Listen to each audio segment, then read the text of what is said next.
some experiences in your life can stick with you for many years, for the rest of your life, actually. Depending on if it's good or bad. I think a lot of times we focus on the bad, don't we? But in my case, what happened was I met a girl at age 12, and I ended up telling her some secrets, some personal sexual secrets. I won't go into detail what it was, but she ended up blackmailing me into breaking curfew, breaking, there was times that I wasn't supposed to go anywhere. And she would threaten to tell all the girls at school, my ex-girlfriends and anybody, if I didn't do what she said. And so I did for about a week. And I ended up fighting the family, my sisters, my mom. And I'm talking about physical fighting, not punching, but pushing, cussing, acting in ways that I never did before. All because I was frustrated because I screwed up telling this girl. And I see bullies who the girl or the guy sends naked pictures going on in the news right now, and they get blackmailed. In my case, we didn't have the internet back then. It was verbal, but it still was the same thing. At that time, I thought nobody else did these things that I was doing, when in fact it was all normal, but I didn't know. So after a week, I couldn't take it anymore. I didn't want to be breaking the rules and tearing up the family like I was, but at the same time, I had to keep this girl satisfied or she was going to betray me. And I ended up trying to commit suicide.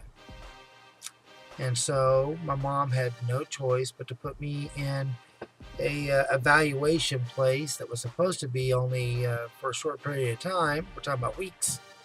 When in fact, the whole experience lasted 3 years of my life.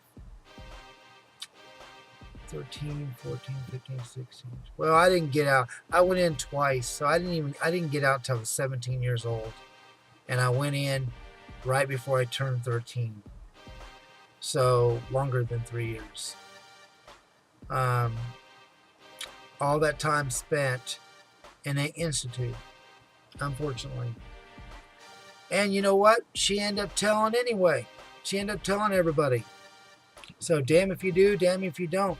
I took a bunch of pills in the house and I ended up going to sleep all day long. And when I woke up, I had to pee really super bad. But on top of that, I couldn't believe I was alive.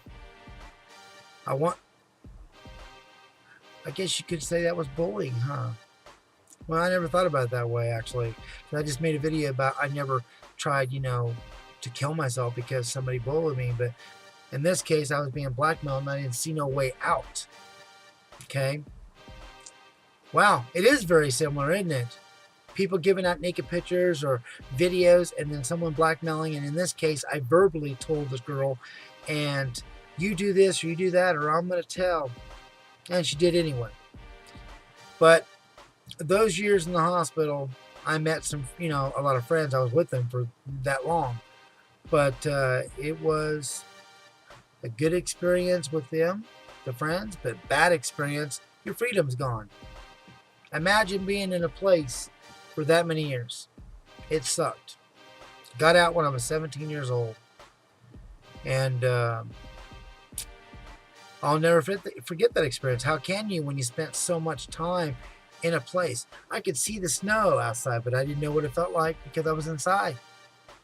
And there were several times I tried to commit suicide while I was in there. And there was abuse going on with staff members inside the hospital. There was other people that was molested and they got fired. There was a lot of devious shit that goes on inside an institute. Plus, you're being experimented on all the time with experimented drugs. They give you drugs and you have no choice to take them. If you don't, they'll tie you to a bed and give you a shot. Some of the medications I was on was pretty bad. But while I was there, I was diagnosed with bipolar disorder. I wish I could have went back in time, and there was many times I fantasized about going back in time and doing something to change it. Never meeting the girl. My life would have turned out completely different. But, yeah, living inside an institute, not good. Alright, that's it on this. I'm just keeping it real. You guys have a good one. Bye.